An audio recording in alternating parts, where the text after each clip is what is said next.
Good afternoon, everyone. My name is Nicolas Petit. I'm the co-director of the Cluster Technological Change and Society. We are here today hosting Professor Sandra Wachter, who's a professor of technology and regulation at the Oxford, sorry about this, my window is closing, at the Oxford Internet Institute at the University of Oxford. Professor Wachter is very well known for research on the legal and ethical implications of AI, big data, and robotics, as well as internet and platform regulation. Now, in going through the biography of Sandra, I realized that her interest was not only on digital technology, but also on health tech and med tech. And this is also an area in which our cluster has been trying to push the boundaries. So we'll be interested in hearing a little more about this. I could go really along the biography that's available online, but in the interest of having a productive discussion today, I will not take the time to read the biography of Sandra and go through our various experiences in academia and in the policy world.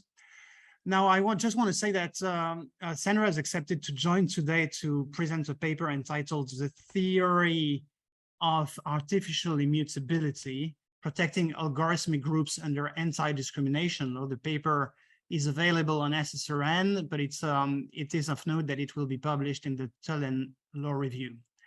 Now, we have decided that Sandra would have half an hour to present the paper and go through the arguments in the paper. And after that, we'll have a Q&A with everyone here. If you have the possibility to turn your camera on, please do it. If you don't mind, it's better to enable a fruitful interaction. If you can't or you don't want to do this, it's perfectly fine. Of course, it's just at your discretion. All right, Sandra, the floor is yours. We are very happy to have you with us, and I look forward to the next minutes. Thank you so much for the introduction. I am going to share my screen with you now. And hopefully you should be able to see the slides now. Yes, I see a thumbs up. Perfect. Yes, again, thank you so much for the introduction and for inviting me to give a talk today. As Nicolas just mentioned, it's on my latest piece of research, which is called "The Theory of Artificial Immutability, Protecting Algorithmic Groups Under Anti-Discrimination Law." And the paper is available on SSRN if you wanted to have a closer look. It's 50 pages, so I'm not able to go through everything, but rather I want to talk about some of the highlights, and then I look forward to an interesting discussion after that.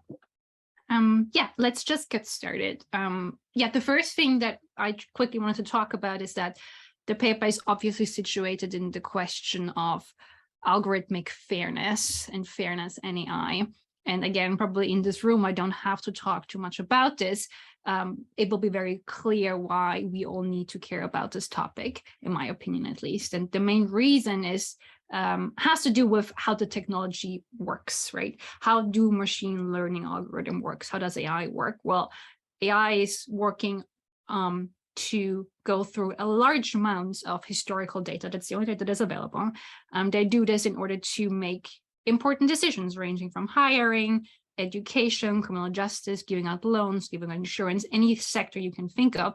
Algorithms are making decisions about people by looking at the past and trying to predict the future. So you look at past decisions, how they have been made, and you try to predict the future based on that. And that wouldn't be a problem in itself if we were always happy with how we made decisions in the past. But we have to take into consideration, who gets promoted, who gets hired, who gets fired, who does get the loans in our society, who has to go to prison, who is being denied education. So very often you will see that there is some inherent bias in how we make decisions. This is grounded in the data that we collect, fed into the algorithm, and transport from the past into the future. And of course, this is not just an academic problem. This is a problem that we have already in real life. Just like 3 quick examples. Very often people use American examples. I have European examples here because to show that we're not doing much better than the Americans, unfortunately. Austria, one of the examples in 2019 used the employment agency used an algorithm to decide employment benefits. And the algorithm was shown to be sexist, ableist, and ageist, again, picking up historical patterns from the past, transporting this into the future. Here in my adopted country, in the UK, we had a scandal in 2020 where we used an algorithm to predict the outcomes of the A-level, so the final exams that students have to take once they want to enter into university. We did this because COVID was very high at that point, and the students couldn't take the exams in person, and therefore they used an algorithm to predict how well they would have done if they were actually sitting in class during the exam.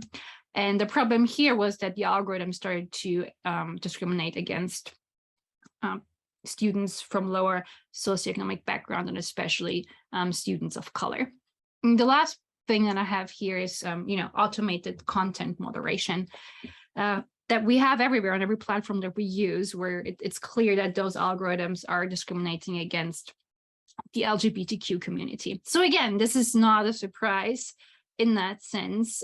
We are aware for many, many years and decades now that algorithms reflect the injustices in our society. And what they are doing is what they do is entrenching existing inequalities further. So those who are already suffering in our society are those that even more have to pay going forward when we deploy those algorithms. So traditional protected groups. But what if I told you that algorithms might group you in a very different way that we usually don't group people?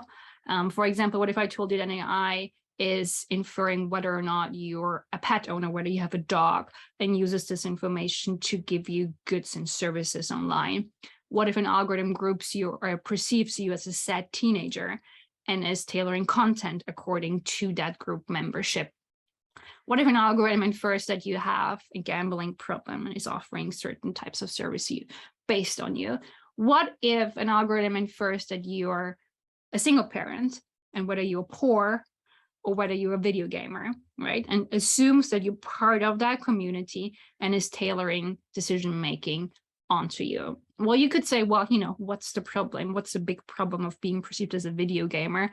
What could possibly go wrong? And in this paper, what I'm trying to say is that I think there could be a lot of things that actually could go wrong. So if, for example, look at China, where the social credit scoring system is being used to decide whether somebody is a good, quote unquote, good citizen. So algorithms are being used to decide whether you are acting in accordance with the values proposed in our society or whether you're not. If you are seen as a good citizen, it could mean very good things. It could mean that you get better offers in supermarkets. If you're seen as a bad citizen, it would mean that you might not allow to go to certain universities anymore. So in China, being a video gamer is something that makes your social credit score drop. So you would actually be penalized for being a video gamer. But this is not just in China where this is happening. This is also happening here in the West, for example, where we use facial recognition software for many purposes now, ranging from job decisions, whether loans should be giving out. So an algorithm is detecting how your retina moves, how your face moves, how much sweat you have on your forehead, and it's making decisions based on that. It might also be the case that you have to pay more if you're an Apple user rather than when you're a PC user. It might be if you're applying for insurance in the Netherlands, you have to pay more if you happen to have an address that has a number and a letter in it rather than just a number. If you're applying for a job, I would recommend that you use a browser such as Chrome or Firefox and not Internet Explorer or Safari, because if you use those, you're more likely to get rejected if you apply online. And finally here, if you're applying for an online loan, the speed at which you scroll through the online application and the fact whether you use capital letters or not has an impact on whether you get the loan. Well, so let's go back to non-discrimination law. Obviously, those types of groups don't find any protections under the law. Video gamers, fast scrollers, people who move their retina in a certain way, those are not people that are traditionally being protected. Firefox users never had to seek protection under the law in the past, and obviously they don't find any protection here. And so traditionally, we look at things like race and ethnicity, age, sexual orientation, when we wanted to grant protection, but not those new atypical groups. And so this is exactly what the paper tried to do. It is trying to ask the question, what makes a group worthy of protection? Because I felt, right, the way how you move your mouse and whether you use a certain type of browser, whether you have a dog, is necessarily something that we should use for automated decision-making or for decision-making in general. And maybe the law would open up their arms for protection for those groups if they are similarly situated like the groups that we're already protecting. And in order to maybe discuss whether we should include those new groups, I have to ask the question, what makes a group worthy of protection? How, like, why are certain groups protected but not others? And so when I started that project, I was very much, I thought this is going to be a short quest, and it turned out to be a very, very, very incredibly long, very exciting, but also incredibly rich and long-lasting quest to go through, legal theory, philosophy, political theory, because I thought, I have a gut feeling when somebody should be protected, but it's very hard to move from a gut feeling to actually coming up with criteria, whatever makes a group worthy of protection. So I thought this is going to be a short quest, but it took me many, many months to actually think about that. So, and it will come as no surprise if you can fill a library with all those thoughts that there is no coherent framework of what makes a group worthy of protection. People have been discussing this for decades, centuries, millennia, if you will, without coming up with a clear framework. What I did in turn is I offered a taxonomy to best summarize the literature as I found it. I came up with 4 typical criteria that would usually come up in that discourse when thinkers were discussing whether somebody should be protected under the law or not. And you can disagree with that taxonomy. Others might have different views on that, but that's my contribution to think about what makes a group worthy of protection. And so I'm going to go through them. And long story short, I will show you that none of those criteria actually map on to algorithmic groups, which makes them not worthy of protection under the current law. But I'm going to defend that claim in just a second. So what makes a group worthy of protection? The first thing has to do with immutability and choice. What do I mean by that? So the law usually only wants people to be judged based on things that they have control over.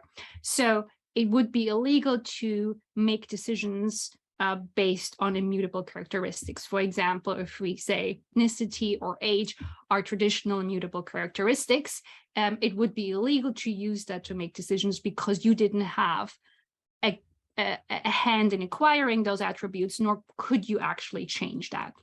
So immutability is usually a sign of that something should be protected under law, non-discrimination law. When I say law, I mean non-discrimination law. The other side has to do with choice. There are certain choices in our society that the law wants to protect. For example, freedom of religion is a choice. And it would be unacceptable in many cases if you were to say, oh, I'm not going to give you the loan based on your religion. So that idea makes a lot of sense in a human setting. It kind of breaks down when you think about those algorithmic groups that I just mentioned, right? Using a certain browser is not an immutable heuristic, but it might also not be a fundamental choice. Same with video gamers or fast scrollers. That's not a mutable characteristic, but you can't really say probably that it's a fundamental choice in the same way that religion would be. So it might be that the groups fall in the middle of those both and therefore find no protection under the law. The second criterion that very often comes up has to do with relevance, arbitrariness, and merit. So the law usually wants to prevent people from using characteristics that have nothing to do with the task at hand. So for example, you should not use race or sex or gender when making decisions because usually it doesn't have anything to do with the task at hand, right? People of color or women are not better or worse at something just because they are part of that group. And that makes a lot of sense in a setting where humans are the ones that make decisions. With algorithms, that logic breaks down because AI makes everything relevant. In fact, that's the whole purpose of AI, is to find correlations, patterns, links between data points where humans would never look. So it might actually be that, you know, an algorithm finds a correlation or a connection or some type of relevance between liking the color green and repairing a loan, liking a dog and being a good worker, or having a dog and being a worker, right? So if we allowed the relevance criterion to sanction the use of algorithmic groups, we would actually disable non-discrimination law completely, because everything would be fair game at that point.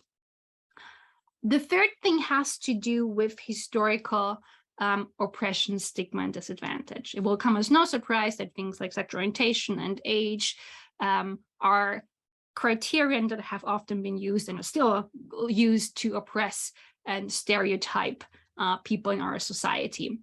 So very often those groups can look at and point towards a historical, ongoing, abiding structural disadvantage that happens with them throughout various aspects of their life. Could be in loan, with education.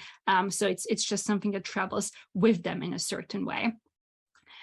Again, the problem arises here with AI because obviously a video gamer or a fast scroller, Internet Explorer user, somebody that moves their retina too fast or too slow, cannot point towards that historical oppression that they've experienced, because those are not traditional excluded groups from our society.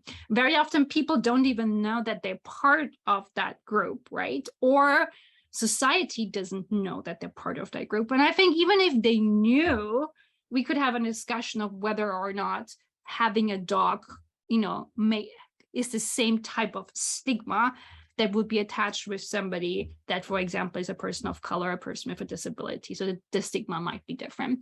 And you could say, well, you know, what if new oppression emerges? Yes, there could be a way to open up that scope, but can you even point towards new emerging patterns? Probably not, because those algorithmic groups are constantly changing. You're part of different groups, you're part of multiple groups, you move from one group to the other. At some point, that group will dissolve, right? So today you didn't get the job because you do have a dog, but tomorrow it might be because of the color of your car, and the day after that because you have short hair. So you can't actually point towards a new emerging pattern because those groups are constantly changing. So historical stigma and oppression doesn't really fit for those groups either. The last one that I found has to do with social saliency. So the literature suggests that only socially salient groups should be protected. So that means socially salient means that being part of that group is either very important for the individual and or for society. Often the group is being marked by something like solidarity, shared culture, some sense of identity. So a random group of people is not something that is socially salient under the law and therefore doesn't deserve protection.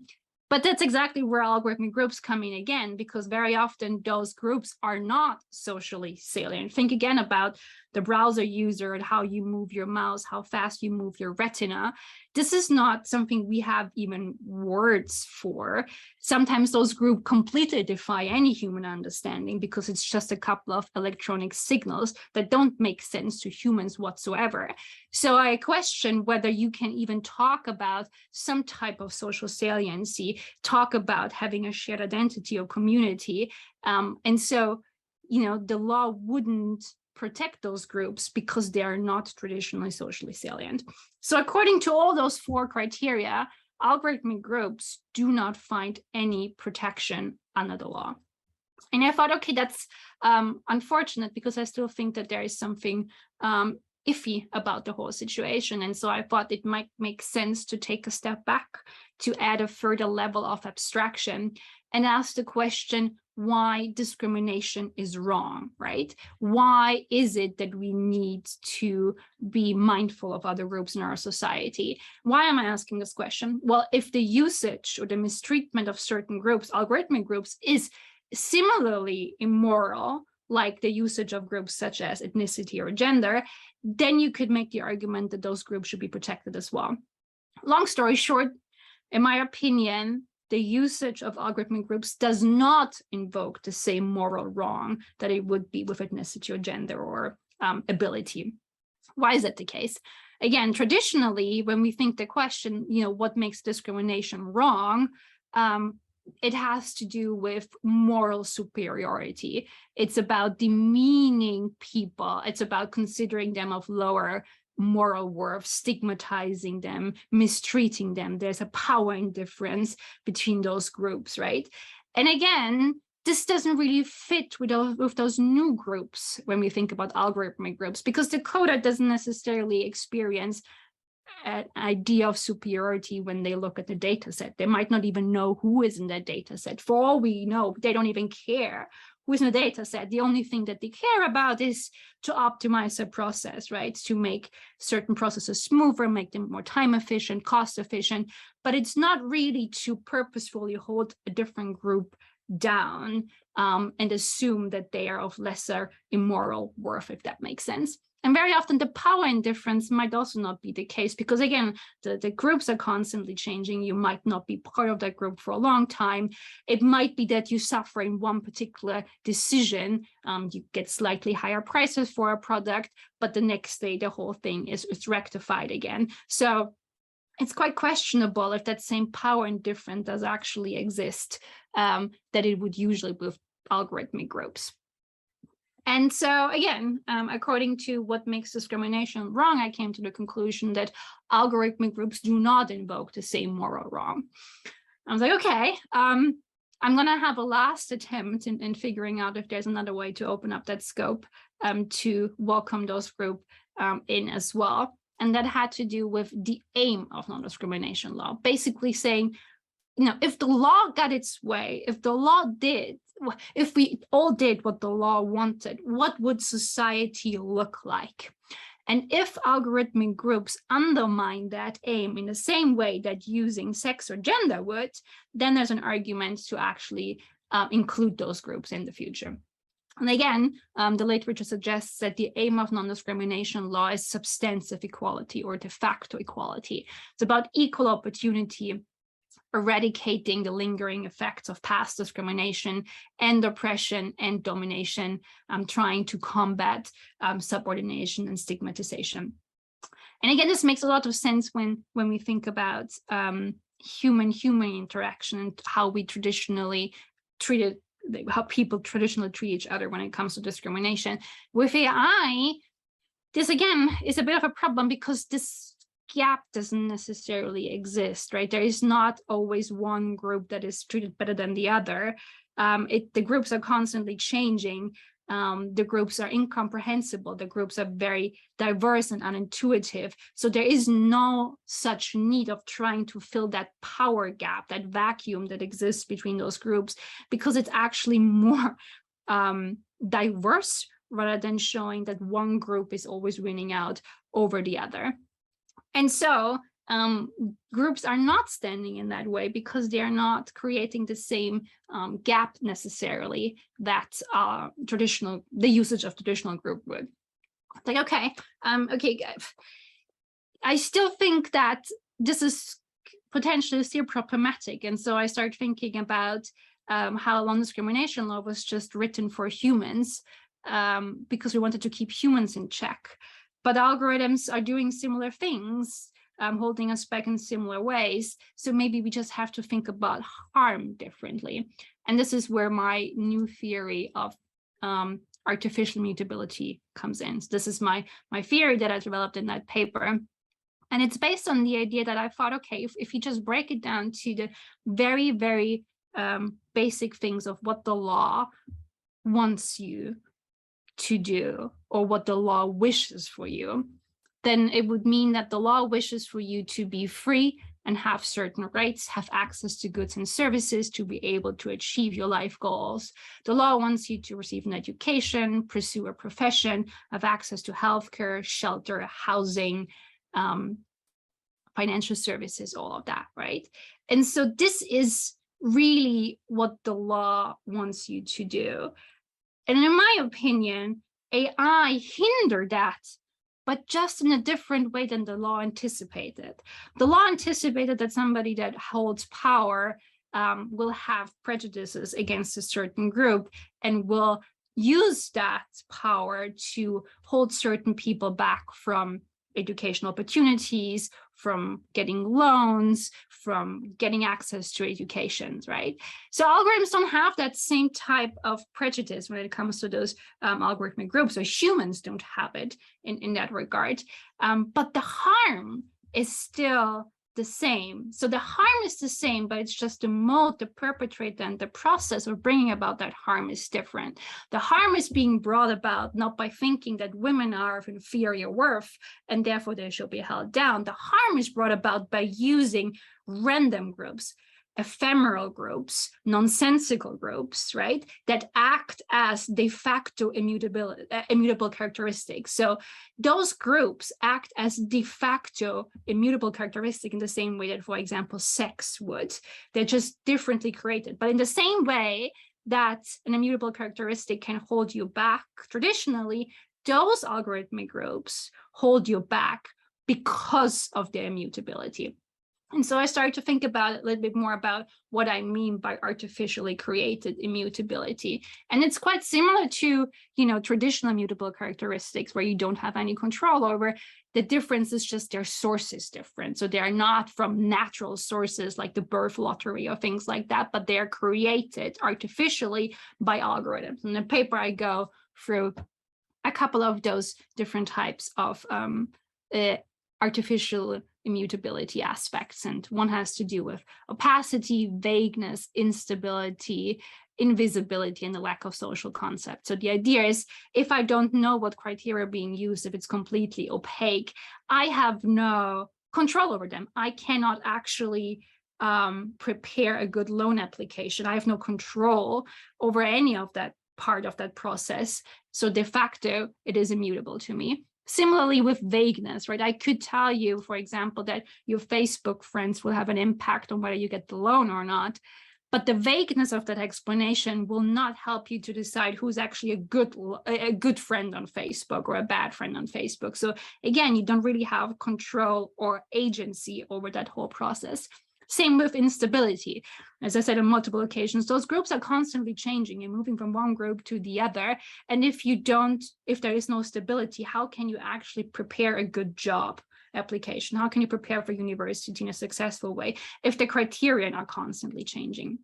Invisibility, we talk a little bit about facial recognition software, how you move your retina, how fast is your heartbeat, how much sweat do you have on your forehead. All of those things are being measured, but you don't actually have any control over it either. They're immutable to you.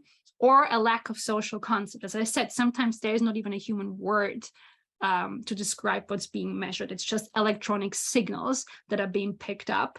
And in the same way, if I don't even have words for what's happening, how can I even think about that? There is some kind of control or agency around that. And those types of immutability characteristics, in my opinion, disrupt good decision criteria. And so in my paper, I talk a little bit about what I think good decision criteria are. And good decision criteria also will lead back to the roots and the origin of non-discrimination law. The whole push towards clear and transparent rules on how to give out loans and how to get into university and who's going to be promoted was a push from the civil rights movement in an attempt to rein in nepotism, sexism, and racism. So clear, concrete criteria, how you can compete with others, was something that can be thanked to those civil rights movements. And some of them have to do with transparency and, again, stability empirical coherence, having an understanding between, why it's okay to use grades in order to admit somebody to university, because there is some kind of connection between those two. There is an intuitive and an empirical link, and normative and ethical acceptability. But in my opinion, AI is completely destroying those good decision criteria that we have. Transparency and stability, that's the opposite of what AI is supposed to do. Like, clear and concrete decision criterion is not why you use AI for, right? AIs are very often used to come up with its own rules. Machine learning algorithms are supposed to come up with their own rules, and very often we don't understand those processes, and we don't understand what kind of criteria are being used. And it's seen as one of the perks, because then we don't have to give a template to an algorithm anymore. We can let the algorithm learn its own rules, if that makes sense. Same construct with empirical coherence. There's a link between good grades and entering to law school, but there is not necessarily the same empirical link between liking the color green and repairing a loan. And unfortunately, that causal link that we usually would want to have is something that the CS side is not really interested in. So, Jonathan Citrin called it the death of theory, where we don't actually, deploy other disciplines such as the social sciences to figure out how those two data points are actually connected. What's the causal link between that correlation? And that, in my opinion, makes it normatively and ethically challenging and potentially unacceptable. And so very often when we talk about those criteria and how they're being disrupted, people ask, well, what should you do? And very often people will say, well, we just need more transparency. Let's shed some light of what's actually inside the black box, and that will help people to, understand better how decisions are being made about them. And that's what I call the transparency fallacy. Is transparency good? Yes, of course. Yes, of course. And we need more of that.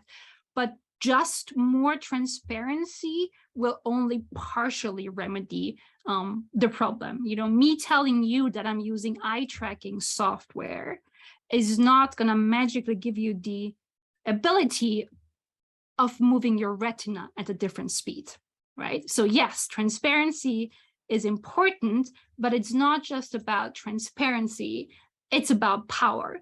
So when we think about those criteria that were used, we just need to think further than transparency. We need to think, do people actually have control and autonomy over that decision-making process? Do they have an ability to impact decisions criteria, such, in the same way you would be able to have better grades in order to get to law school?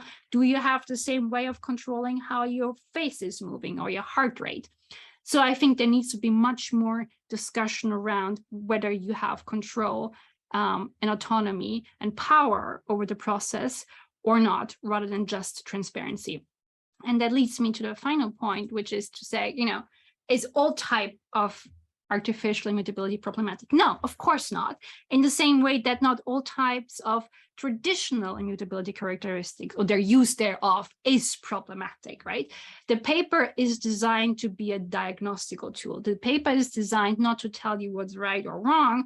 It's really here to tell you that when there is immutable characteristics, we need to have further justification of that process, or at least opening up a framework where we can ask the right questions.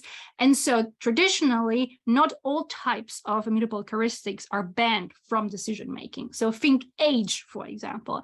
Age is an immutable characteristic, but we still do have laws against child labor. And we would think that's a good thing, right? And a similar idea has to happen with algorithmically immutable characteristics, that at first sight, if something is completely immutable from the perspective of the person that's affected by the decision, we need to think about further justification of that use. Child labor laws are acceptable because it's important that we protect children. And in the same way, we need to have a discussion whether it's acceptable to use an algorithmically created artificially characteristics in order to make decisions, right? So this is really about what the paper is about, allowing the same type of assessment and justification that we have with traditional characteristics. And if we do that, I think we can actually realize the spirit of the law, if you will, because what the law really wants, as I said, is to level the playing field. And what the law really wants is fair competition. And what the law really wants is want you to succeed. Thank you very much for the attention. And I hope this was interesting and very excited to have further discussions with you. Thanks a lot, Sandra. The applause will come at the end, but I know there's psychological applause in the room, and I can't thank you enough for closing your remarks with a reference to fair competition, being myself a competition lawyer. Now, I think so I knew, because in reading the paper, I understood this, but the presentation makes this abundantly clear. You've set yourself against a pretty big question here.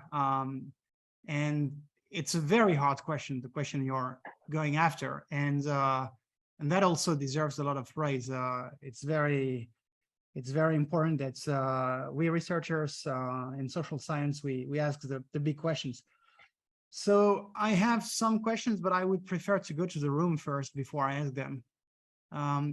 Does anyone want to interact with Sandra and ask a question? All right, so we have Emmanuel who wants to ask a question, and I have to say that Emmanuel, I wanted to thank him at the end of my remarks, but Emmanuel is with the architect behind this talk here. So thanks, Emmanuel, for this, and you have the floor. Thanks so much, and thanks, Sandra, for your presentation. So I'm going to be a bit of a devil's advocate here. Not that I disagree with what you want to achieve, but the way I was taught discrimination law, actually in the very building you have in your background. Emmanuel, sorry, can you speak loud, because we don't hear you very well, if you can. Okay, I'm gonna try, yeah. So I was saying the way I was taught anti-discrimination law was that we have this right to enter into contracts with whomever. Can you still not hear me? I hear you very badly. I only heard something about contracts. And okay, let me use my headphones. Give me a second. Yeah. Sure. Okay, in the meantime, we have another question. Batuhan. Can I? Yeah, thank you. First of all, congratulations on your full professor title, Professor Sandra. Thank you for your contribution to science. So my question is, when it comes to practice, in order to minimize the discrimination in practice, is it possible to establish an independent control mechanism to ensure that irrelevant data is not transferred to the algorithm? Or on the contrary, should we provide as much data as possible without any limitation in order to teach the algorithm that these data are irrelevant to the subject? Or should a different approach be taken, like such as forcing the decision maker, I mean the people behind the algorithm, I mean the creators, to prove this causal link between the decision and subject? Is it possible? Yeah. What are your thoughts on that? Yeah, that's a fantastic question, a very difficult one. And unfortunately, yeah, you just gave me like 3 different ways of how to do it. And I think each of one of them we need to do a little about. So it's unfortunately not something that I think can be done very, very quickly. In a nutshell, what I would say is that we just need to have a different way of thinking about good decision criteria. And like the one thing that you mentioned with like relevance, that's the hardest part of it, because like just AI just makes everything relevant. It's going to be so much harder to contest that because, you know, there is some basis for it. In the paper, what I suggest is that you have to at least take those 5 decision transparency criteria or good decision criteria into consideration, which has to do with, it has to be transparent, it's supposed to be stable for sure, and that we start really thinking about the empirical connection between the correlated data, like what's the causal link, and that leads back to the relevance question, right? I think we should not just allow relevance to be something that is correlated, but we should really think about whether we can prove that there's a causal link between that, because otherwise we run into the risk that it's just a free-for-all and you can just use whatever criterion that you want. And in addition to that, to round this all up, right, just because something is empirical proven to be successful or sufficiently linked with the task at hand, like merit, for example, there still has to be some ethical and normative acceptability hurdle to overcome. Like, so a very simple example would be, you know, I could say, I'm going to only, I'm a music teacher and I'm gonna take one student per year. And in order to apply to be my student, you have to submit a brain scan. And you'd be like, that's weird. And also, but probably not a problem in the non-discrimination law necessarily, although you link it to like disability, but maybe not. Let's just park that for there. I could come back and say, well, the reason why I'm doing this is because there's relevance here. I could make the argument there is empirical proof, science, which there is, that if you look at a person's brain, you can read a lot from it. You know, it's called neuroplasticity. So it means that, you know, if you're a musician, for example, or a dancer, or a basketball player, or a cab driver in London, your brain looks different. Your paths in your brain are different because you're training your brain a different way. So a shortcut for me as a music teacher could be to say, give me your brain scan, and I'm going to check if you actually practice 8 hours a day in the way that you just said in this interview, basically, right? So there is a empirical connection there probably, and it's relevant, but then I would still say, well, is it ethically acceptable to do that, right? And then we could say, well, actually, maybe not. Maybe there's a different type of assessment that we could do in its place that is less infringing and less like intimate, like a brain scan isn't terribly intimate. And so you could say, well, instead of giving you a brain scan, you just have to perform on the piano for me, for example. That's a better way of measuring that. And I think that is really what needs to happen. Like, is it transparent? Is the criterion transparent? Is it really relevant? And is it ethically acceptable? And so rather than just dumping all the data in one pot and see what goes, we really have to re-elevate or re-evaluate what we have according to those principles, and that might help us to come to decision criteria that allow people to have more access and more power over the process, if that makes sense. Perfect, amazing. Thanks for your answer. Okay, so back to Emmanuel, and then Marco. And now? Yeah, we can hear you. Go ahead. Okay, good. So what I was saying before is that the way I was taught about the discrimination law, I'm not an expert by any means, but the way I always understood is that you have this freedom of private autonomy, freedom to enter into contracts with whomever you want, and then you have some cases where something is egregiously wrong, and that's why we introduce rules that curtail that right.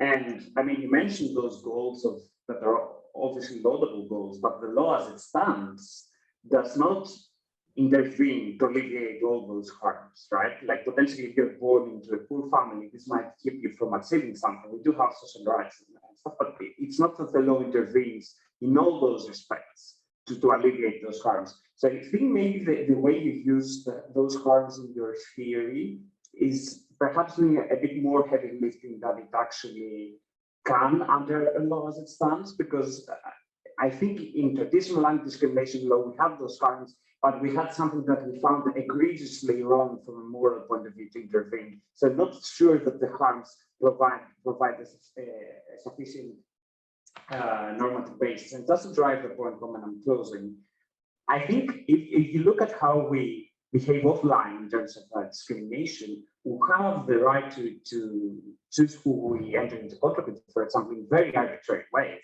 So if I see someone that I don't like the football team supports, or I think sometimes beautiful people have better treatment than ugly people, that is completely arbitrary. And for individuals, it might deprive them of those opportunities. It might bring about the very same harms, but we haven't curtailed that right.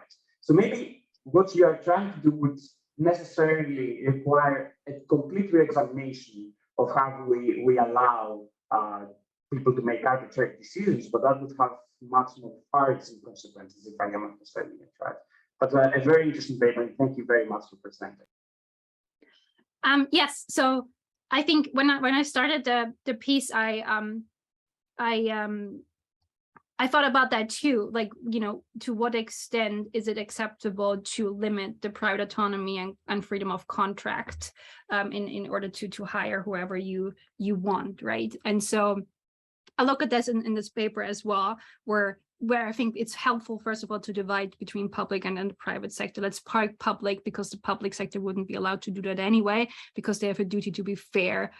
So like, you know, if I'm working in a ministry, I cannot just decide that I'm only going to hire people that like Ben and Jerry's. That would be illegal. But if I'm in the private sector, most people would say it's acceptable to only hire people that like Ben and Jerry's, right? And so very often it comes up like, why, you know, if the private sector can be arbitrary, you know, why should that be a problem? And so there are always those two forces that will fight against each other. And so the non-discrimination law came in to say, you know, you have all the freedom, but those are the criteria that you cannot use. And the point of it was to, you know, those criteria were not added because they have something in common. That's the interesting thing about the things that are read there. It's not because of anything in common, but because they're being used to hold you back, right? So there is not something, you know, it could have been dog owners, but it just didn't happen that it's dog owners. And so I'm making the argument, right? If similarly something is holding you back that is comparable to what is holding you back when you're applying for a job and you have a disability, then that type of stuff should be similarly protected, right? Non-discrimination law is not just about randomly selecting criteria that you shouldn't be using. Non-discrimination law, it's very basis, and this is when you look at moral philosophy and political theory, it's really about equality for all, regardless of groups. Like the end game of the law is that you have fair competition over certain resources, right? And so unevening that level playing field is always a problem. It just depends when the law steps in and says enough is enough, right? And so I'm saying that we're tipping at that point where that enough is enough could happen, not because it's a new group like dog owners, but because the groups are random and because they're ephemeral and because they don't make any sense, right? And it's just not possible to fairly compete anymore. Because at its very basis, the law wants you to have like fair competition, because if the law actually got its way, and that's really true, the law wants you to be independent. The law wants you to be self-sustaining. The law wants you to be able to fulfill your life goals. And that means, among other things, applying for a loan, getting a job, having access to goods and services like health care and education and shelter.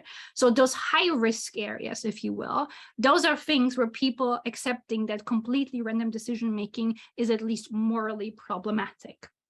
And so I'm not saying that that means that everything has to be illegal or that you should not be able to have contractual freedom. What I'm asking for is that people who are deploying those systems think about whether or not they're hindering people from entering the market by doing that. Again, that's not a problem to use an immutable characteristic. Use dog owners to let people go to Oxford for all I care. If it's stable, if everybody knows about it, if it's not constantly changing, if there is some kind of proven connection between having a Labradoodle and being gored at law, fine. Unless it's morally apprehensible, right? That's all fine. It's really more about make sure that what you're using enables fair competition rather than taking away the ability of people to make free and equal decisions of who they want to hire. Really, it's really about that rather than telling them what not to do, if that makes sense. Yeah, that's perfect. Sandra, I'm just gonna do a thing here. I'm going to ask if everyone accepts to stay 5 minutes longer over the hour, because I can see that we're collecting more questions from the audience and I want to give you a fair shot at them. So we'll go first with Giacomo and Marco, if that's okay. Thank you. Thanks a lot, Sandra. Just a quick, I would say, clarification question. I was asking myself in this theory that you are proposing, what is specific to AI? While you were talking, I'll try to do what I call a car salesman test, checking whether what would be the typical approach of these experts in selling cars would be when facing non-experts. So they would use what we normally would say a lot of tricks to tailor the offer, and if you want to discriminate the offer to the different customers. In a way that if I try to follow your approach would be, in some cases, perfectly fine, in some other cases, unacceptable. And sort of think, for example, impulsivity, which is something that it's completely out of control. And certainly these guys are using impulsivity or their customers when making a deal with them. So my question is, what is specific to AI? Right. So first is to say that just because you look at non-discrimination law as one basis of governing the system doesn't mean this disqualifies or disables other types of regulation. So just because non-discrimination law could be helpful for that purpose doesn't mean that consumer protection law could not. And the things that you're discussing, for example, some of that are being used, are prohibited or allowed in certain circumstances under consumer protection law, or maybe even competition law, depending on who the envisioned perpetrator is and the envisioned victim in that sense. So they're not rivals in that regard.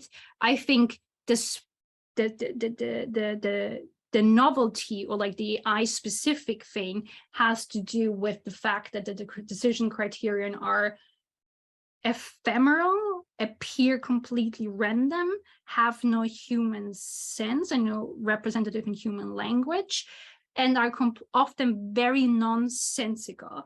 Like if I ran my business, I would never use those criteria in that sense, because I don't even have language to describe that to begin with, and I wouldn't constantly change it either, right? And I wouldn't just use a random collection of things without thinking about how they actually feed into each other. Why grades for university applications? Why salary for loan applications, right? AI does that. AI does that seemingly random, ununderstandable, constantly changing modeling. It's doing that. That makes it different. And the law hasn't accounted for that type of decision making because humans would never do that. And this is why I think the law just needs to be interpreted in a different way, because the harm is the same. You're being pulled back, but you're being pulled back by a maniac algorithm that is making completely Kafka-esque decisions that you don't understand, which would traditionally probably happen in a human setting. So it's really about, trying to close that gap, because the mode and the process is different and the perpetrator is different, but the harm is the same. But this is only because the algorithm works differently than the human, and unfortunately in those ways that the law didn't anticipate. So there is uniqueness there, and it's creating a new harm that I think is not, unfortunately, not being spoken for at the moment.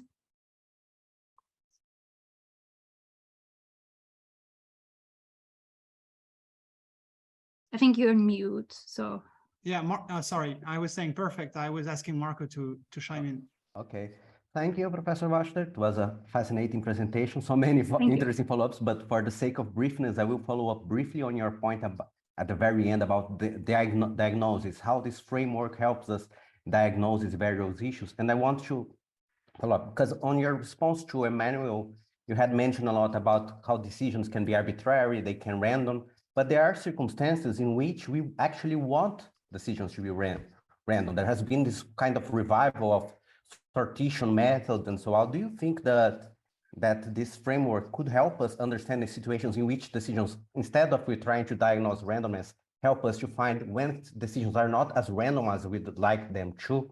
And just a brief second point also, where I'd like to ask you if this is something that is part of the core of your theory, or if it's something that's not really a use case that you have in mind for that, is that whether you think that this approach could help us understand situations in which those automated groups have autonomous relevance, so to say, instead of being merely proxies of variables that are closely associated and could be discriminated with. Because from what I understand, if I talk, there are relevant situations in which you are not simply concerned about proxies, and this might have an important implication. So I'd like to thank you for feeding this out.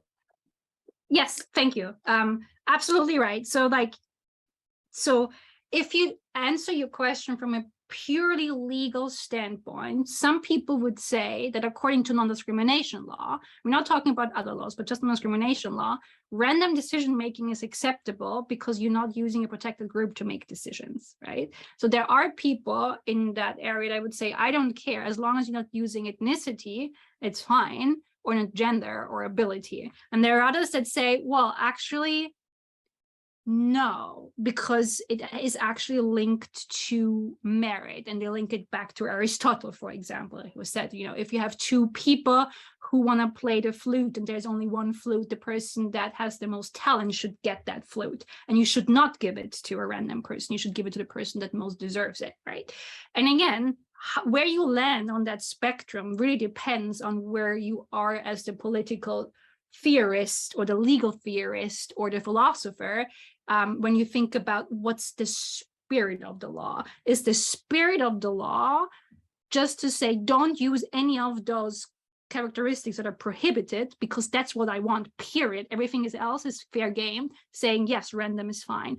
Or are you in the other camp and says, well, actually, the best person for the job should win, and then randomness is no longer acceptable, right? And so I'm more in the second camp, where I think it's about fair competition and giving the person the shot that actually has the best promise for all of that. So like randomness, again, depending on where you fall down and the theory side, in my opinion, wouldn't work. And especially when you then think about certain types of professions, right? It might be, it doesn't really matter. You can flip a coin when it comes to showing advertisements about shoes, but maybe if you want to admit something to med school, randomness is no longer acceptable because there's actually an associated risk with not hiring the best person for that job, because at some point the person will be a practicing doctor. So again, it probably depends on where you look on the spectrum. And to your second point, yes, I think that we might be moving away from the proxy problem. I still think this is incredibly important, but there are ways of manipulating a data set so that the group does no longer function as a full proxy, and people are doing that on purpose to escape non-discrimination law.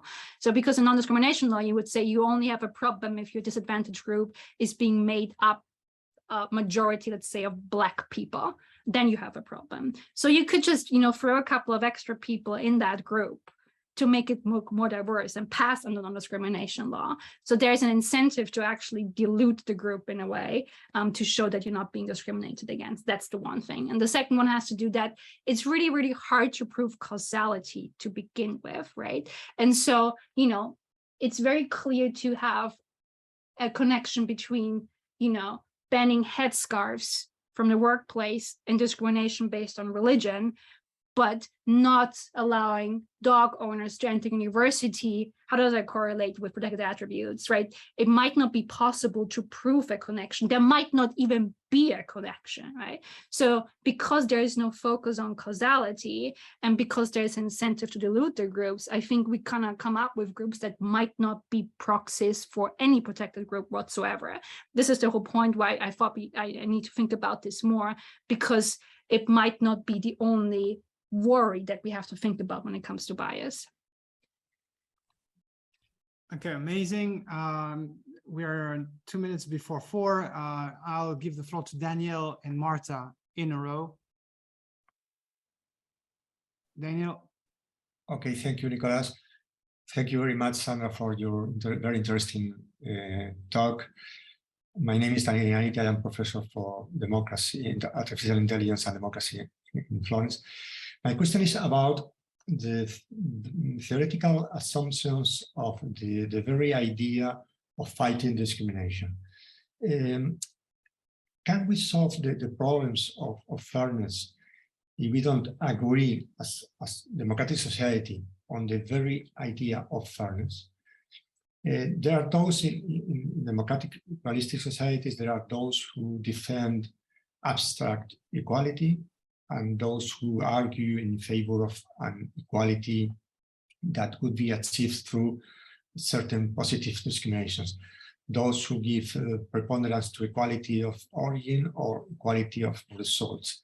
My question is whether or not, in your opinion, there is an algorithmic, a technical procedure to circumvent, to avoid, to escape this question. Thank you, Sandra. Thank you. And then we are taking Marta's question immediately. Thanks a lot. Thanks a lot, Sandra. I find your presentation is super stimulating. It triggers a lot of questions. I'm a big fan of your work.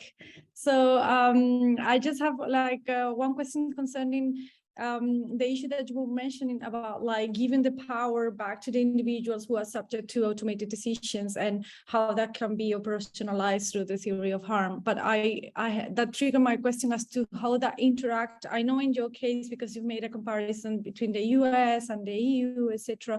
But how would that interact with the with Article 22 of the GDPR on the right of individuals to be informed about automated decisions and profiling?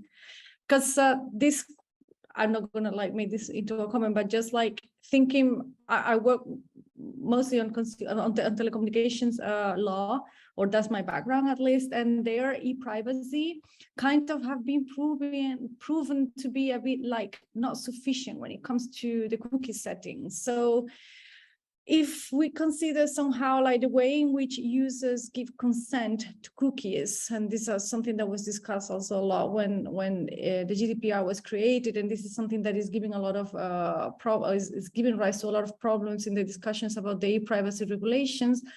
How can those examples, both GDPR and e-privacy, kind of be somehow like provide inferences for your work on the right to justifiable inferences, so reasonable inferences? Thanks. Okay, we have 4 Yes, minutes, sure. Sandra, and then we close. So good luck with this, but I'm sure Good luck me. Yeah. You're up for it. Thank you. Yes, so the first question, yes, I think that's very important. Defining fairness. I could not agree more. That's one of the most important things. I was to rephrase it. I think it's really, really important that there is no single definition of fairness, nor is that a bad thing, right? So the idea that we have to come up with a common idea of what fairness means is completely irrational and diluted, and also not what the law wants. I wrote a paper actually on this, which is called Why Fairness Cannot Be Automated, and the title already says it cannot, nor should it be automated.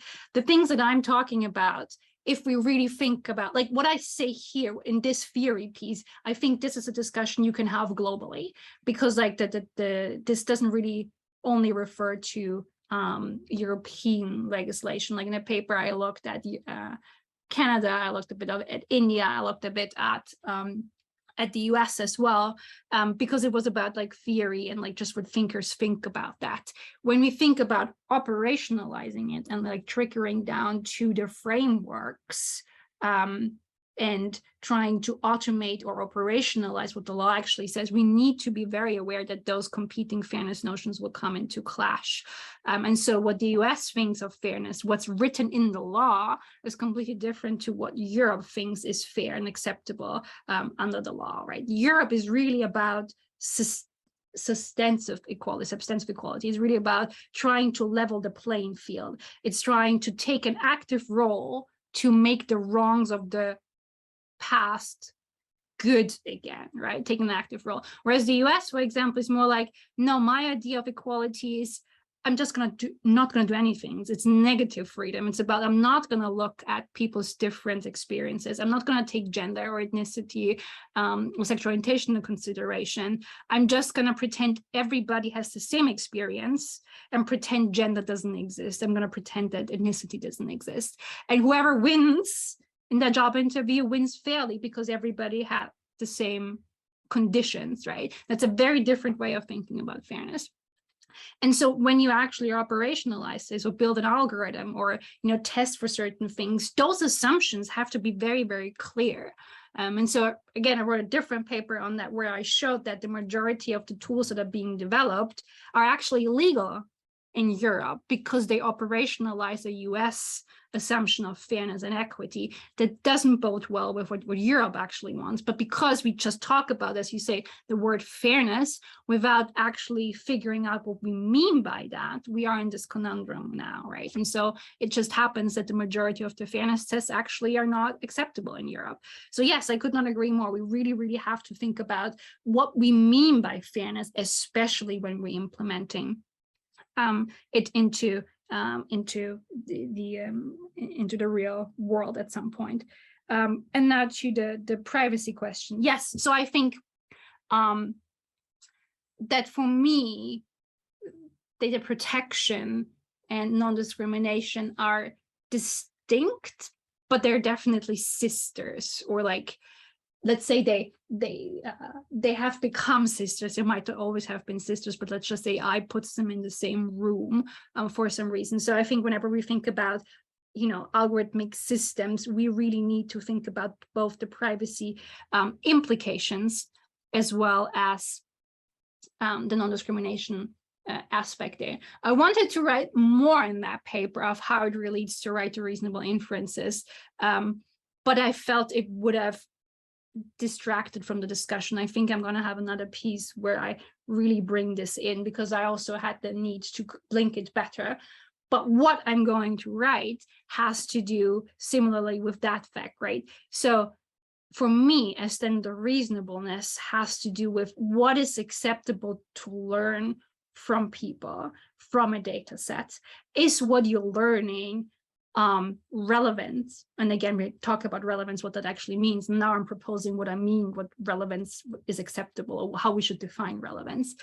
And when you have that, then you can contest that basically if those rules have not been followed. So that means we need to have those standards in place where we really think about, is it acceptable to infer certain characteristics, dog ownership, about people? Is having a dog actually relevant to the decision at hand? And if there are standards, which are still missing, in my opinion, once we have those standards, then the right to contest could be extremely helpful on the GDPR, because then you could go back and say, well, actually, you looked at my browser and there is some evidence that that's actually, you know, doesn't say anything about the person, and therefore you shouldn't be inferring this to begin with, right? So that's how I hope at some point those two things will come together. But I agree, I didn't spend too much or not enough time in that paper of linking that, but it is something that I'm planning on doing. Okay, amazing, Sandra. So look, you know, we've crossed the 4 p.m. line for a few minutes now, and you know, I would have myself like 3 or 4 questions to ask you. I'm interested in your concept of nature versus culture. I'm interested in understanding if your analysis works with forms of discrimination which are not negative, things like affirmative action and so on and so forth. And so, as I was telling you in the chat we had before the talk, there will be opportunities for you to come visit us in person here. We've understood that you have past papers which are highly relevant to our work, and that you're trying to elaborate further the idea that you've expounded in this paper. So yes, there will be another opportunity in the game of in the language of Comption economists. I would say this is a repeated game. I don't know if it's infinite, but certainly it's repeated. And so we will be very pleased to welcome you here when you have new research to discuss and share with us. So you deserve a round of applause. We are very grateful. Thanks a lot, and see you soon. Thank you so much for the invitation. Thank you for taking the time today. Thanks a lot. Thank you. Thank you. Bye-bye. All right. Bye, everyone. See you soon.